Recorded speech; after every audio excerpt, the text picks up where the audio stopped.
Today, on how it's made. Rolled wafers.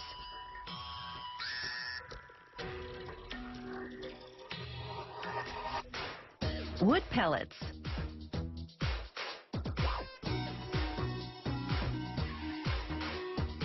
And class and championship rings.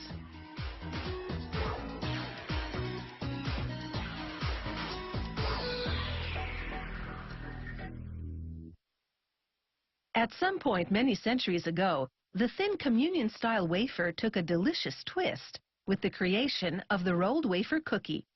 The exact origin of this tubular treat isn't known, but it has been traced back to Syrian Christian pastry makers during the Middle Ages. Long and elegant, the rolled wafer is one classy cookie. It's crispy on the outside and creamy at the core for a sweet fusion of flavor and texture. It can be served as a garnish for the main dessert or on its own. It is, of course, a matter of taste. Ingredients for the rolled wafer include flour, sugar, cocoa powder, whey powder, milk powder, and dark chocolate. There are 20 ingredients in total. They load each one into a separate bin.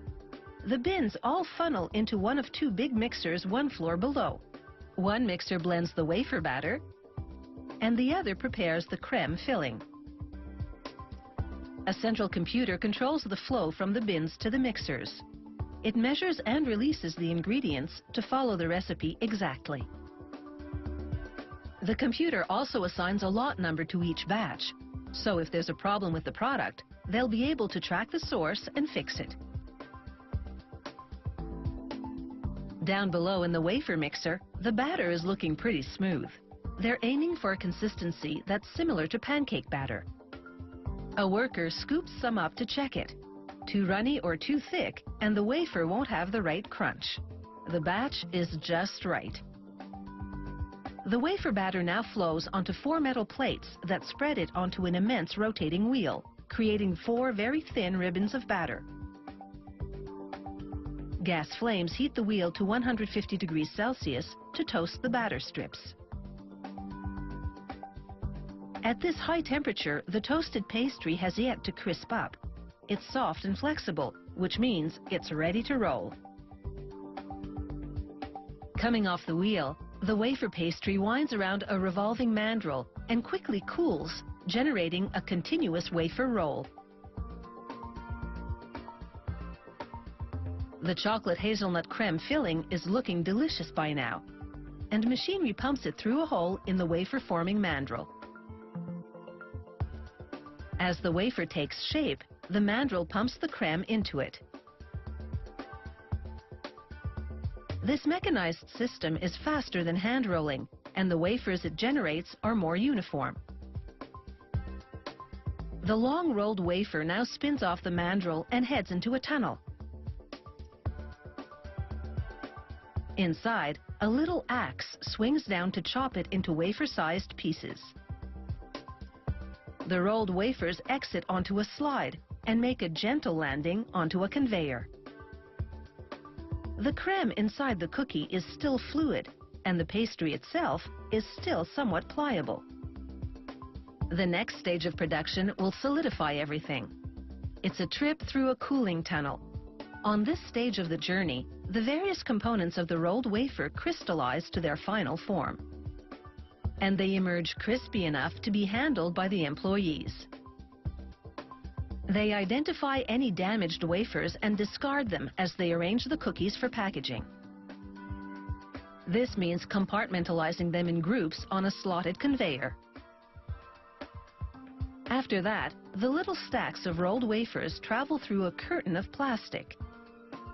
Machinery cuts and heat seals the wrapping in this completely automated packaging system. The plastic will keep the wafers fresh, but it won't protect them from breakage. That's the job of the metal can. After an inkjet-like device prints the freshness code on the bottom, the cans ride a magnetized wheel, which flips them to an upright position.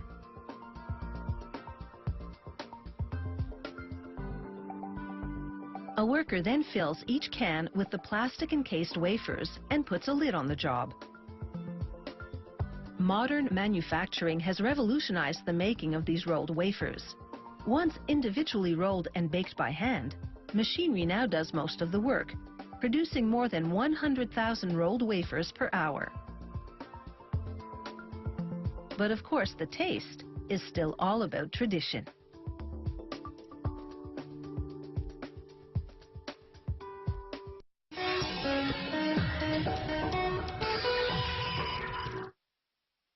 Unlike a conventional wood stove which burns firewood, a pellet stove uses wood pellets as fuel.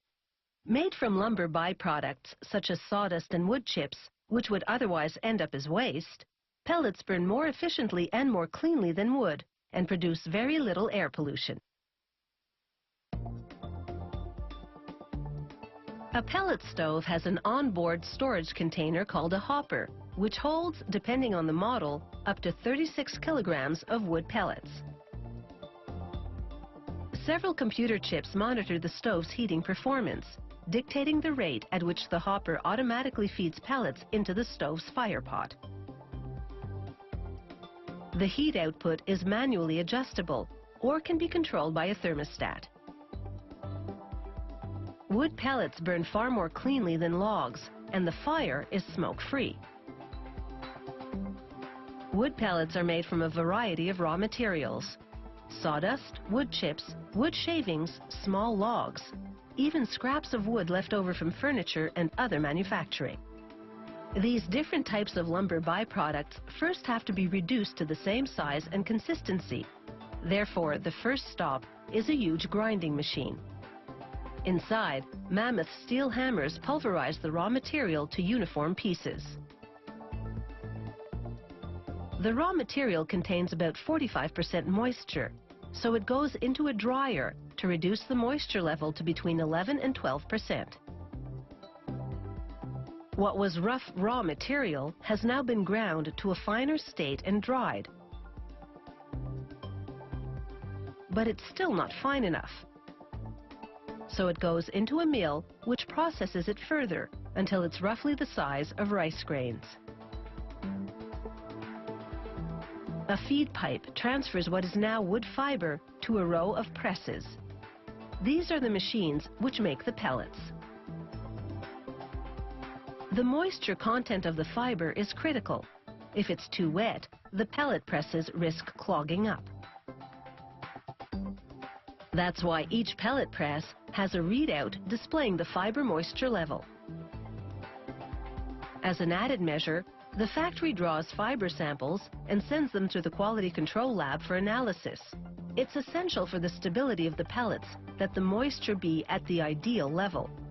Excess moisture would eventually evaporate, breaking the pellets apart. So, to analyze the moisture content, the lab technicians weigh a sample, heat it to a high temperature to evaporate the moisture, then re-weigh.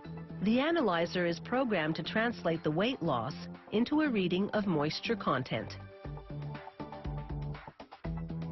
The pellet press is a large drum with perforated rollers inside. The holes are pellet width, a ½ centimeter in diameter. As the drum rotates, the rollers apply pressure. This compresses the fiber by 400% and extrudes it outward through the holes. A knife slices the extruding fiber at programmed intervals, cutting it into lengths of just more than 3 centimeters. The compression generates heat, which draws out the tree sap still contained in the wood fiber. This sap, called lignin, acts as an adhesive, locking in the pellet shape. The journey from raw material to pellet is now complete. The pellets, however, are still quite warm and sticky, so they clump together. The solution? About 15 minutes in a cooler. As the room temperature air blows through the pellets, cooling and drying the tacky lignin, the pellets separate from each other. Some of the processed raw material ends up in too fine a state to become pellets. So, as the pellets exit the cooler, a vibrating screen filters out this sawdust-like material, which incidentally doesn't go to waste. The factory uses it to fuel the dryer. The pellets, meanwhile, proceed to packaging. It's a continuous system. The machine feeds printed plastic film around a cylindrical tube, forming the shape of the bag. Then it drops in 18 kilograms of pellets and seals the top of the bag, simultaneously forming the bottom of the next one. Wood pellet stoves are fast becoming a popular means of home heating. And because pellets cost significantly less than most other types of fuel, wood pellet systems are an emerging option for commercial and industrial heating.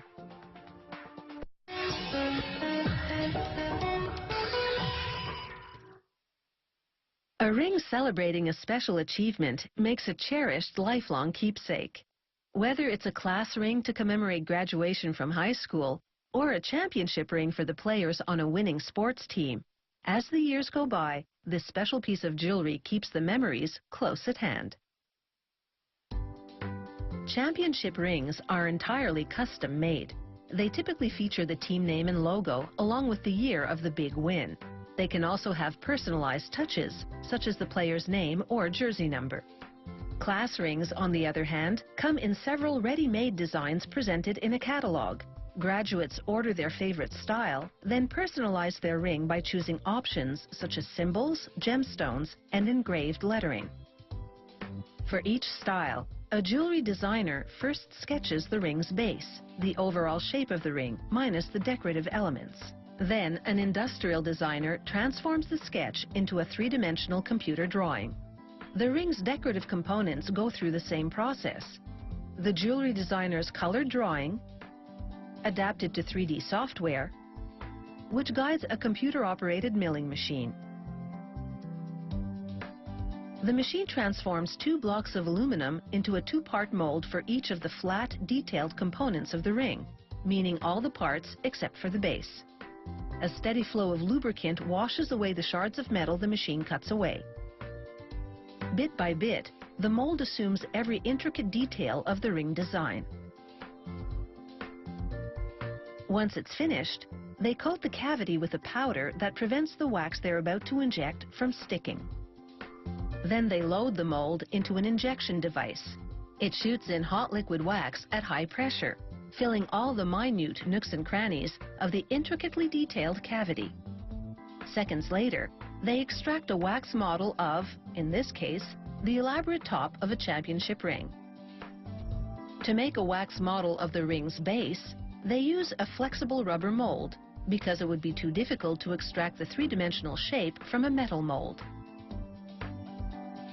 They inject the wax at low pressure, as a rubber mold can't withstand high-pressure injection, nor is it necessary when the base has no intricate details.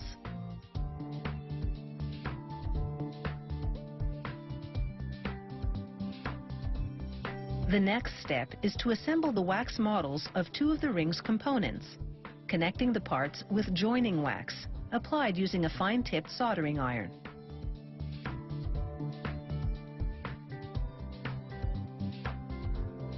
It's at this stage that they also size the ring for the customer, either cutting out a section of the shank to downsize or adding to the shank to enlarge. Next, they begin building a wax structure on which to mount the wax models for several rings they'll be casting simultaneously. They solder a small stem to each model.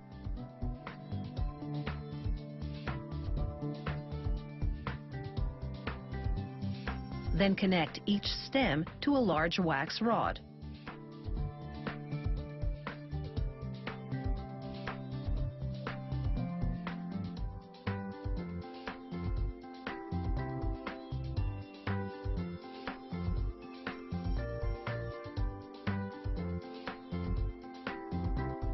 When they're done, they have a tree-like structure holding all the wax models. They solder this structure to a rubber base. Then slip a metal flask over it.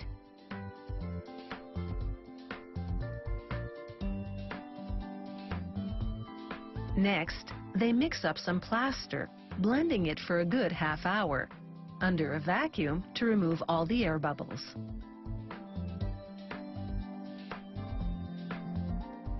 Then they inject the plaster into the flask, engulfing the wax models and supporting structure inside. Over the next 12 hours, the plaster hardens into a shell around the wax. Next, 12 hours in a hot oven. This burns out the wax components, leaving behind a cavity in the shell shaped precisely like them. Now it's just a matter of melting down the metal for the final casting.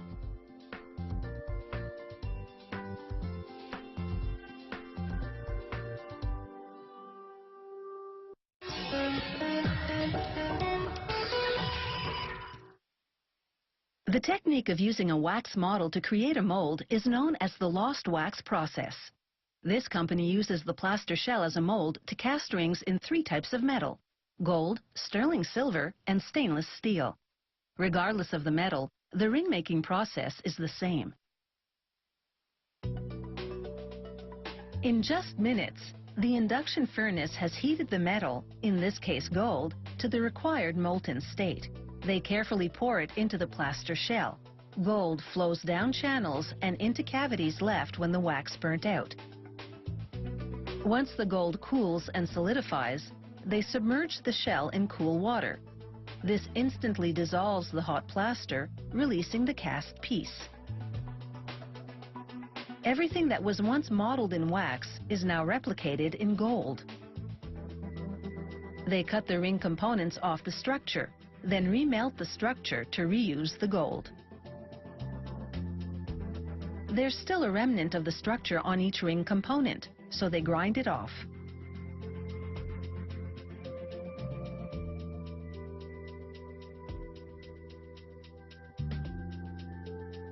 Next, using a grinding tool so small that it fits through the ring, they smooth the inside surface.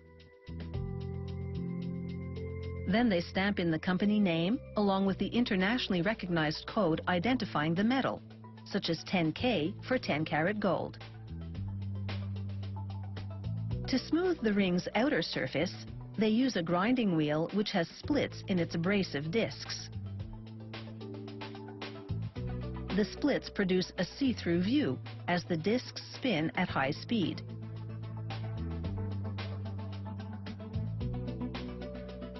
With the entire surface now smooth, the ring is ready for polishing.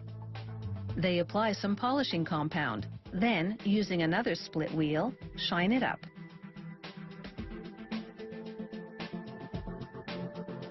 Next, the top of the ring goes to the stone setting department, where, using a fine rotary tool, a specialist contours each setting to fit the gemstone's pointed base.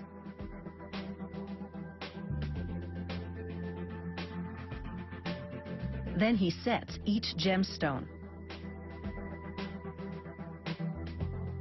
forcing down the 4 surrounding prongs onto the edge of the stone.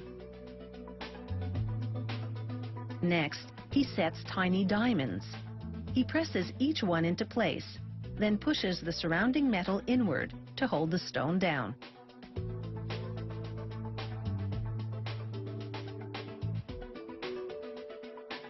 The top of the ring complete, they now solder it to the base.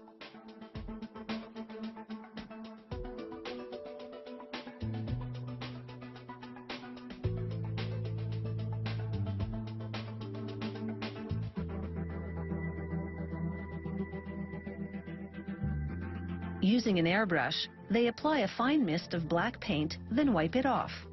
This leaves behind a black background highlighting the ring's details.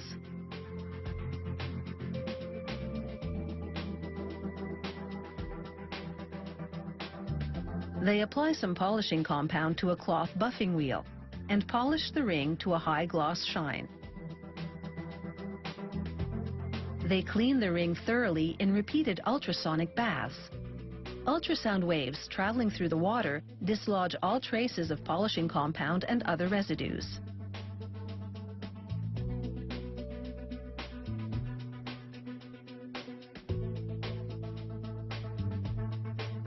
A few blasts of pressurized steam, and the ring is completely dry.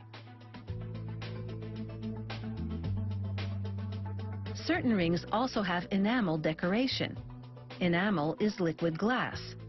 It goes on like paint, then has to be baked in an oven for 30 minutes.